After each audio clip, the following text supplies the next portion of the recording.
I've reviewed over 1,000 Upwork profiles, and I've spent over $40,000 in the last few months hiring on Upwork to answer the age-old question, what makes a good Upwork profile? So in this video, I'm going to show you what makes a good Upwork profile. I'm also going to show you what you should definitely avoid doing on your profile. And I'm going to show you the main 7 lessons that I've actually learned from doing this, because there's actually some really interesting things that actually make a really good profile and elicit a client to want to work with you. Let's get straight into the video. And by the way, if you don't already know who I am, my name is Ryan. I've made over $500,000 from freelancing. I even have a little award from when I reached $15,000 per month over 5 years ago. And if I was doing that 5 years ago, imagine what I'm doing now. So let's get straight into the video.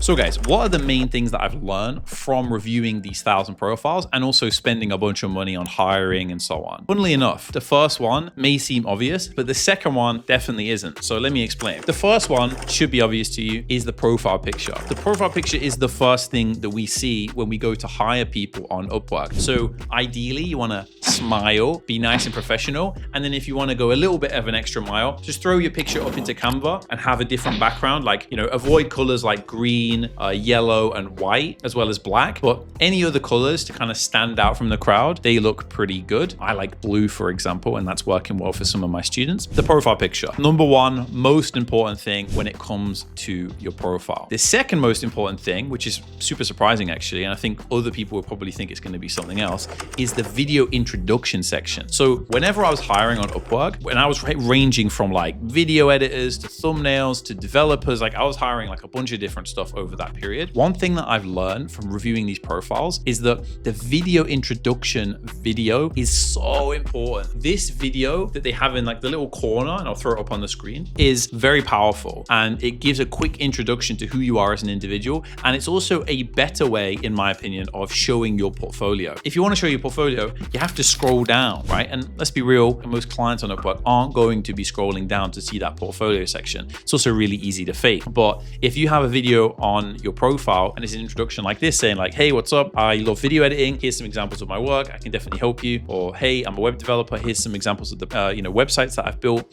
It's actually going to really help. And I just personally found that the people that I hired the most were people that had those really good introductions, because it's personable. You're not just some digital person on the screen that may be AI. You're actually like a real person I can work with and, I can fuck with essentially, right?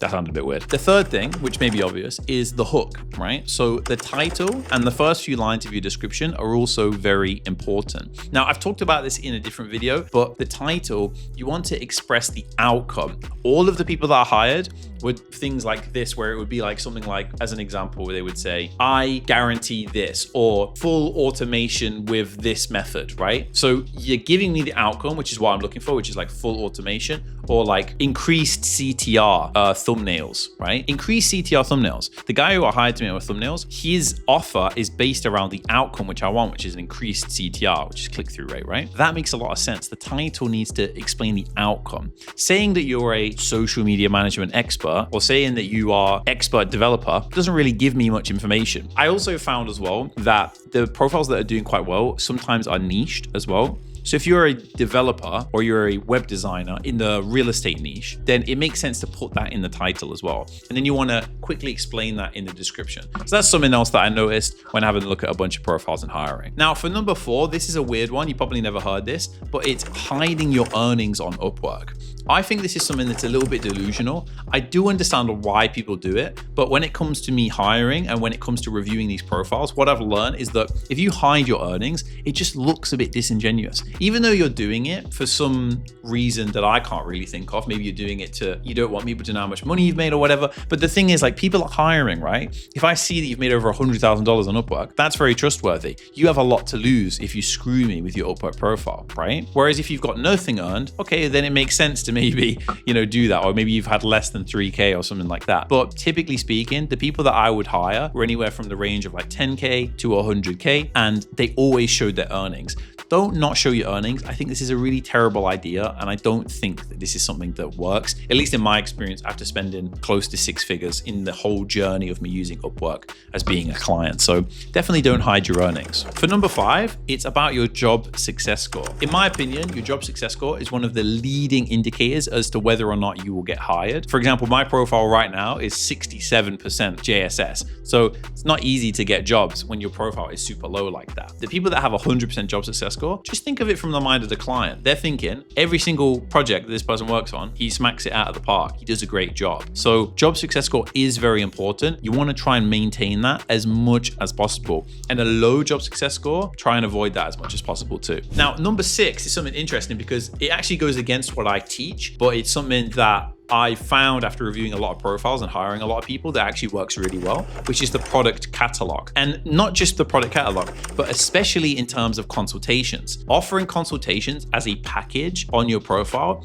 works really well. And it works really well for a few different reasons. Number one, if you get a bunch of people that have done consultations, it just leads to more people buying those consultations. But other thing that I've learned from it is that it immediately establishes you as an expert. If you charge $200 for a consultation, that's a big deal. Like from the client's perspective, you perceive that person as serious. And it also sets the right tone when it comes to working with a client. We all know what it's like when we're freelancers and people are asking you to work for free. It sucks. But if you have a consultation, you kind of indirectly saying like, I don't work for free. And the first step in the process is to get paid via a consultation. Now, this might push some people away, but personally, for me, as somebody that's spending a lot of money as a client, from what I've seen at least online, it made me pretty confident to work with those people because clearly they take it seriously. And I tried out a bunch, for example, when it comes to development, I tried out a bunch of different consultations and, kind of figured out who was the best one through that. So it's good for me because I get a clear idea of the marketplace, but it's also good for the freelancers because they also get some consultations that are paid, so they're not wasting time and doing work for free. And number 7,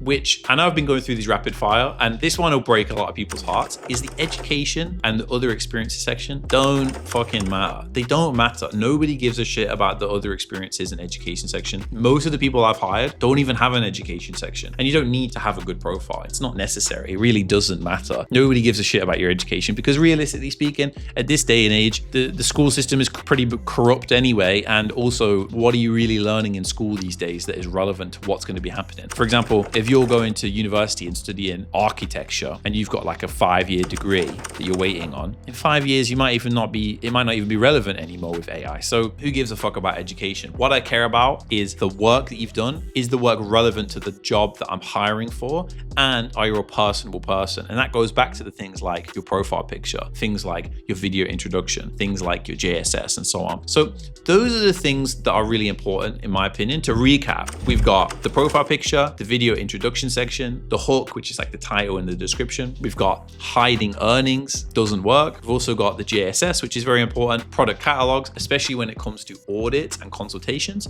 And then obviously the education and other experiences section, which doesn't fucking matter. So those are the things that I've learned from doing a bunch of hiring over the last 5 years. And recently I spent a lot of money, over $40,000, as well as reviewing a bunch of profiles, right? This is something to keep in mind. Just try and focus on those top 3. If you can have a really good profile picture, a really good video introduction, as well as having like a good JSS and things like that, it's going to make a big difference. So I hope this video is helpful in some way. I definitely learned a lot from doing this. That's totally random that just throwed up there. I don't know if you saw that, but yeah. Anyway, I'll see you guys in the next video. And by the way, if you have a different suggestion or you think, oh, I've actually learned something else from looking at profiles, leave it in the comment section. I'll talk to you. We'll see if we can figure some cool stuff out. Peace.